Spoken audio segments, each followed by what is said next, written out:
Hi, Jim. I want to ask about the linebackers. What do you like so far about your linebacking core? What don't you like? Just break down what you're seeing from the linebackers, if you would. Yeah, overall, in general, pleased. They know the system. They operate. They can make checks, see things happen before they happen. I think they've been matching up pretty well in pass coverage. I think we've been doing a more advanced job there, and just get better at tackling. I mean, it's a science that you never practice live. So, those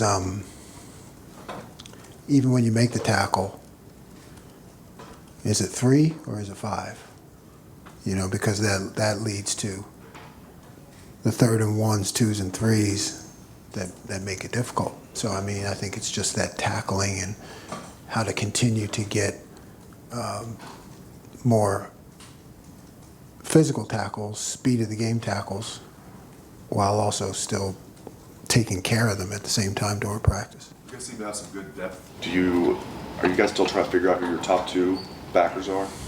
No, I think Sonny and Cody have established themselves. But I like what Arvell and CJ are doing. And Gabe in limited reps has done well also. Stay in the front row, Austin. Jim, what did you think of the defensive tackles there without Tyleek on Saturday? I thought Taiwan showed up. Definitely. Kind of flashed a couple times in terms of being athletic and running to the ball. So I thought he made some good strides for himself and the team. Go 3rd row, Andy Andrews. Sticking with the defensive tackles, you talked about Taiwan, obviously, but with Hero, Jason, Caden, where's the rest of that group at, specifically at 3 Tech and then Caden? How has he sort of elevated that nose guard depth behind Ty? Caden's, he's interesting because he's very talented, plays hard. I think it's a matter of consistency with him, and predictability, I would say.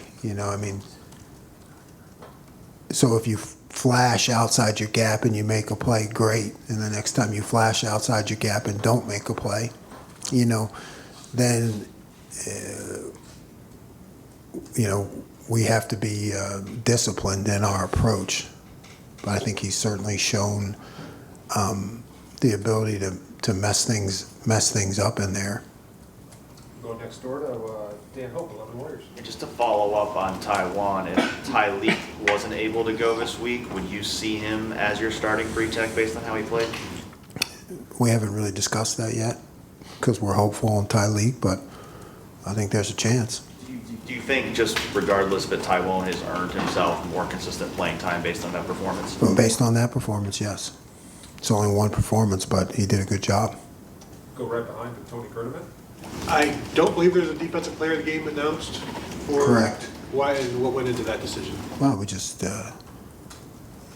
you got to speak truth, and while we had some champions, we had no one that we thought really showed a silver bullet of the game performance. Come here to the front, Stephen Means. In terms of the defensive tackle, did you think going into this game that maybe there was more depth at the defensive tackle than maybe the film showed you, or even live on Saturday showed you actually there was? I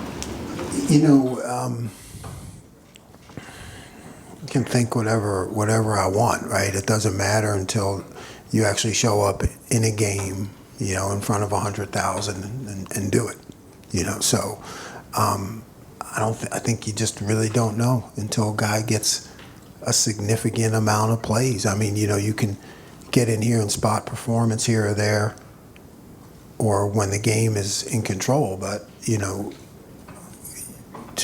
have to be able to do it when the game is on the line for a significant amount of reps. So you really don't know until it happens. Go on the aisle here, Dylan Davis. Going back to the linebackers, Arvell said last week that he hasn't really worked much at the will. It's mainly Mike. How difficult would it be to get him ready to play that position if you needed to, or is that just not an option that's on the table at this point? No, it's not an option. I mean, with Arvell, he's on a structured course to greatness. So he's climbing that step by step. So you want to throw anything, don't throw a monkey wrench in there. Behind Dylan, we'll go to Central. Jim, what did you like from the secondary handling an offense on Saturday that you guys probably won't see a lot of moving forward? Well, we only gave up one explosive pass. So, I think gave up 2 explosive runs. So, 5 explosives over 3 games in terms of the way we look at it is a big deal, and I think that has a lot to do with our secondary. Making sure that we keep things in front, that we contest when there's an opportunity to contest. Whether it's air raid principles, you guys don't face the option ever, but these one-off offenses that you won't see a lot in Big Ten play. How much different is it to see that and then to pivot into conference play, knowing that you really won't see that again? It's not, because you have to have the concepts and fundamentals and disciplines of your defense. They hold up. If you're creating new things every week based on the offense, I mean, you can change up your calls obviously based on the offense, but the fundamentals, the technique, those consistencies, they apply across the board. Come down here to the front, Tim May. Yeah, just 2 quickies. Arvell, I want to follow up on that. I mean, do you remember in preseason camp, was it in preseason camp where you saw him, where the light bulb was really coming on? I mean, when did it start showing up? Was it in the spring, or was it, and sometimes the light bulb, it flashes and sometimes it comes on. You understand what I'm saying? I mean, if you've been Preseason. Yeah. And I would say that's correct. It's a flashing light, flashing light, blinking light, So we're just trying to get that thing to stay on consistently. Yeah. And that sounds like a Motel 6 thing. You called an all-out blitz, basically. For want of another term, on one of their touchdown drives. Didn't quite get there. They converted, or it looked like an all-out. I mean, C.J. Hicks up the middle, things like that. I mean, I wanted to get in your head a second. When that doesn't quite work, do you put it away for later? Do you go, well, somebody's already seen that now, we can't do that, the way they picked it up? How do you operate in that regard? Yeah, you definitely want to stay multiple in those aspects. So, you have, again, it's not impossible, but I think when you're creating new things every week, that's not as good as kind of already having a toolbox. So you're right. Yeah, you have a bunch in the toolbox, and maybe you pick one, and then you say, okay, I'll run a different version of that next time. Yeah. Go right next door, Joey Kaufman. Jim, it looked like Sonny was wearing the green dot on Saturday. Did he also do that against Western, and is he going to keep wearing that with Cody back, or how does that go? I can't remember if he did that against Western. I really don't know. I think Cody had it. That's what I thought. So it went Sonny, Cody, Sonny. Yeah. I think that can kind of flip back and forth. I think the more experience you get both those guys doing it, the better, and because one goes down, the other guy does it. But so I think that can remain fluid. Is that kind of the goal? Yeah, the goal is to have, we've kind of rotated around, and so they both can do it. Next to Joey, Bill? We all know how talented Caleb is. He hasn't had a chance to kind of make that signature play. It just hasn't come to him yet. But how impressive has he been, even if he hasn't kind of had that signature play? What has he added to this defense? Yeah, he's just like I've always said about him, professionalism and seriousness to his work, and coachability, just makes mistakes. He's human, but he fixes things. So the slight nuances that we do week to week, he picks them up like that, and he's real serious about it. I think I asked you last week, basically your defense has played close to perfect. You were like, I don't want to hear it. The fact that you had some issues on Saturday is actually, from your perspective, a healthy thing where you can say, look, there's a reason that I can't let you get complacent because we did screw this up, we did screw that up. Is that a good thing heading into especially Big Ten play? No, it's never a good thing. Okay. It's not a good thing, but you have to make the best of it, so it's learning experience, everything happens for a reason. Okay, this happened, here's how we didn't play it right, here's how we have to play it right, so we learn from it. You learn, I think Bear Bryant said you learn a lot from a loss.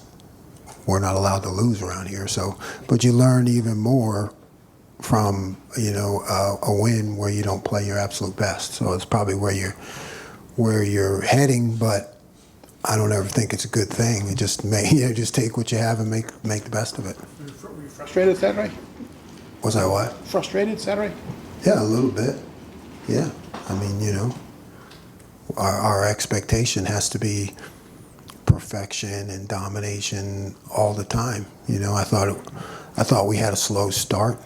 I thought I could have done a better job. And then you get in the start, but you get into those situations where it's like 3rd and 3, 3rd and 4, and you kind of scramble around and and you don't get off the field, on the 3rd play or the 6th play, and then I think that's when you get into trouble. You get off the field that first 3rd and 3 or even the 2nd third. I mean, maybe you may not see those 2 touchdowns. I mean, it's just kind of the way the game rolls, which brings up the importance of getting off the field, 3rd down. The second half. Y'all made, I mean, you know what I mean? It was a totally different. Yeah, we did what we're supposed to do. All right, we got the last question, Cameron T. Robinson. Jim, kind of going back to something you said about Caden, you mentioned sometimes he'll flash out of his gap and make a big play, and then next time may flash out of the gap and something happens. And this isn't particularly about Caden, but when you see guys make a play outside of maybe the gap or the role they're supposed to be in, how do you balance that with them on the sense of, we like the play you made, but that's not what exactly you're supposed to be doing in this scheme of what we're doing? Well, if you do what you're supposed to do, and then when you flash to do something else, you make the play 100% of the time, I'm cool with that. Thank you. All right.